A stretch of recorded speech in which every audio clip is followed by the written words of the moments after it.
Well, gentlemen, stay on. We have many more questions for you, Sudarshan and Mitesh. We have another management joining us now. As promised, Mr. R.M. Agarwal, the Chairman and Managing Director of ITI, joins in to decode what has been a very good performance in their fourth quarter. Good morning, Mr. Agarwal. Thank you very much indeed. Very good morning. This is a fairly sharp rise that you have reported in your revenues. I mean, I don't remember 4 digits earlier. Was this bunched up, or are you really getting more orders? Yeah, actually, last year our first, second, and almost third quarter were affected due to the pandemic. And yes, as you remember, last time on the 1st October 2020, this ESCON project was signed. So we were expecting a significant revenue in the second, third as well as fourth quarter. By the way, it could not be done in the third quarter. So in the fourth quarter, yes, it was booked, and a major amount came from the, as far as profitability is concerned, from the ESCON and as well as our Mahanet project. Okay, you know, in the P&L notes, Mr. Agarwal, our colleague Rima points out that there's still an amount, about 1,389 crores, which has been recognized as unbillable revenue for the year. Can you just help us understand what this is? Yeah, actually, because of the COVID situation in Maharashtra, as I understand you, a major portion of the revenue is coming from the our BharatNet project phase 2 in the Maharashtra. So basically, work was completed in the whole Maharashtra as far as this our fourth final quarter is concerned. But as far as billing is concerned, it could not be processed and it couldn't be done because of the this tremendous problems because of the COVID wave 2 in the Maharashtra. That was the main reason. Who has to pay, Mr. Agarwal? This BharatNet which you are rolling out, is government of Maharashtra supposed to pay? Is some local administration supposed to pay, or is it individual customers? No. Actually, this is the project of the Department of Telecommunications, the USO funded project. Payment. USO funded, yeah.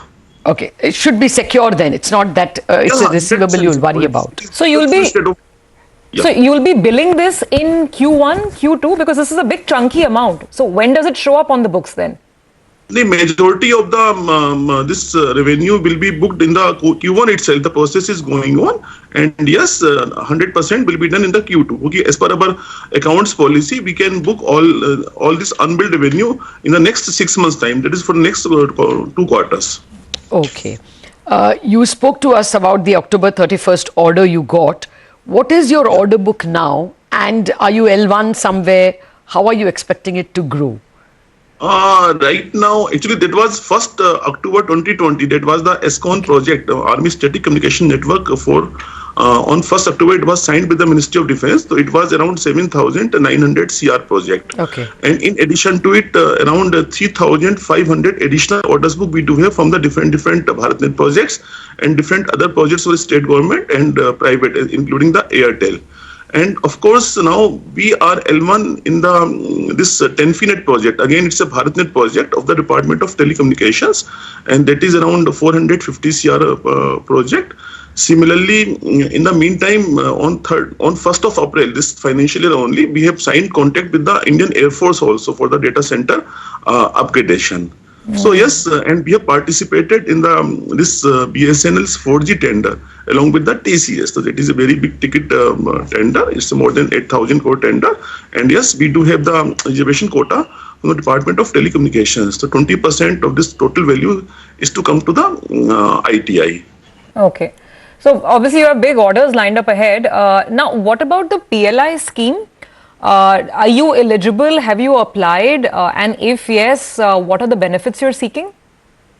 Yeah, basically PLI scheme, as you just will be aware, this is mainly for the active components. Mainly ITI was focusing till now on the passive components which were used in our own projects.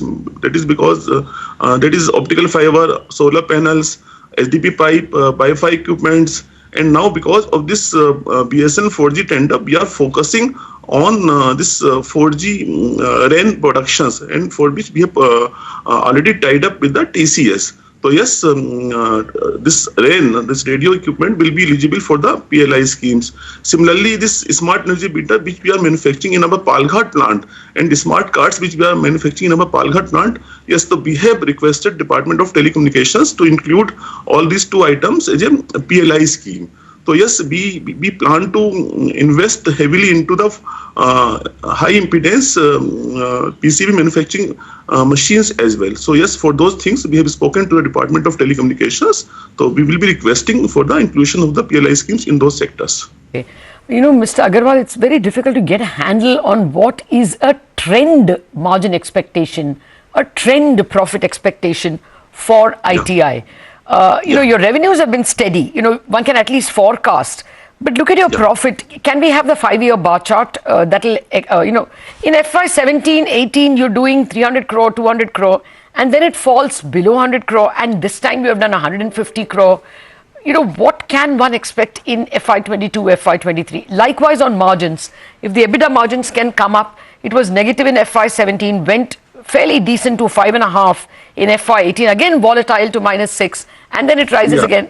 What is your steady state? Yeah, this is a very, very valid question, and I think it's a very important for the investors to know, customers to know why it is so. Because you understand that ITI was in the losses for the last more than 20 years. Because of the government support and efforts of the ITI, it was revived in 2017-18. So yes, whatever profit we have booked during 17, 18, 18, 19, the major component was from the granting aid from the government side. And if you will see at that time, there was no operating profit in the 18, 19, 19, 17, 18. But from 19, 20 onwards, we started making the operating profit. So yes, and yes, earlier ITI was doing projects on back-to-back basis. That is why margin was quite low, and that is why sometime low, sometime high. But now we have changed the complete strategy. As I say, as Gujarat project, which we did last year, it was totally done by the ITI's own officials. Similarly, this is ESCON 4 project, which we are doing right now, it is totally being done by the ITI. So now, yes, we understand that EBITDA and other margins will be in the range of the 16 to 18% from FY22 onwards. And yes, as far as guidance is concerned, the 50% growth we can always see, because we do have a strong order book, and this project ESCON we need to complete already 6-7 months are over. We need to complete in the remaining 2.5 years time. The 4,000 capex we need to complete in the next 2.5 years time. For that, just a final quick question, since we are running into market opening. Have you been asked to identify non-core assets, because the government is in a big non-core or land monetization drive? Have you been asked to identify anything? Basically, we have not been asked, but ITI of its own have identified our non-core asset. That's a very big, this land assets and the other things available not only in Bangalore, but other parts of the country in our plants. So we do have more than 14,000 CR non-core assets available with us, which we wanted to monetize, and we had a detailed discussion with our secretary and the secretary DIPAM. So yes, now they want us to go in for the monetization, and government is going in a big way how they will monetize it. Yes, we wanted to do it, but yes, the government is making complete plan, not only for the ITA, but for the whole PSUs. So yes, as per the government's plan, this monetization of this land assets will be taken care of. Okay. Then we'll meet some other time, Mr. Agarwal, to check out whether a special dividend will come the way of investors if the land is indeed monetized. Thank you very much for joining us. Have a successful FY22. Thank you so much. Thank you so much. Good day. Good day. Markets have opened fairly decent, 1/3% higher, Anuj. Oh yes, and you know, a lot of stocks doing well in pre-open. Infosys is the top gainer, up about 1%, closely followed by ONGC.